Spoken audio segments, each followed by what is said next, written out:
Hello বন্ধুরা, শুভ দুপুর। তো আজকেও একটি অন্যরকম ব্লগ ভিডিও নিয়ে তোমাদের মাঝে চলে এলাম। দেখতে পাচ্ছ আমার কাছে মাসি রান্না করছে আর আমি ভিডিও শ্যুট করছি। তো এটা ভিজিয়ে রাখা আতপ চাল। তো আমি তৈরি করছি আজকে কাতলা মাছের মাথা দিয়ে মুড়ি ঘন্ট। তো আমার মাসিরা এসেছে, তো ওনার হাতে ওনার রান্না খুব ভালো। তো বললাম যে আমাকে আজকে মুড়ি ঘন্ট রান্না করে দাও, তোমার জামাই খুব ভালোবাসে, সেই কারণেই রান্না করছে। তো আমি প্রথমে নিয়ে নিয়েছি তেজপাতা, জিরে, তেল একটু হালকা গরম করে নিলাম। তারপরে আতপ চালগুলো দিয়ে দিলাম, দিয়ে একটু নাড়াচাড়া করে নিয়ে আদা জিরে ঝাল ভালো করে লাল লাল করে ভেজে নিচ্ছি।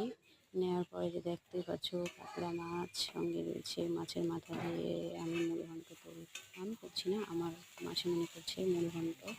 তো ভালো করে নেড়ে চেড়ে লবণ হলুদ দিয়ে তাপমতো নেড়ে চেড়ে লাল লাল করে ভেজে নিচ্ছে।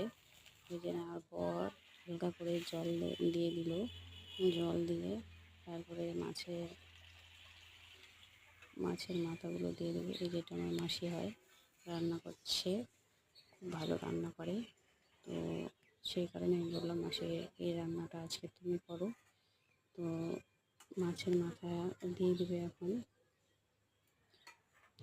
মাছের মাথাগুলো দিচ্ছে। দেওয়ার পরে একটা মাছের মাথা অলরেডি দিয়ে দিয়েছে, আর একটা মাছের মাথা আছে, ওটাও দেবে। দিয়ে দিয়েছে। এখন নেড়ে চেড়ে সুন্দর করে এখন নেড়ে চেড়ে নিয়ে ঢেকে দিয়েছে। ঢেকে দেওয়ার পর এটা উঠে নিয়েছে।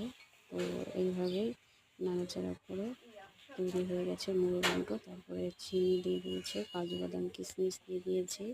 এইভাবে রেসিপিটি বানিয়েছে। তো তোমাদের কেমন লাগলো রেসিপিটা অবশ্যই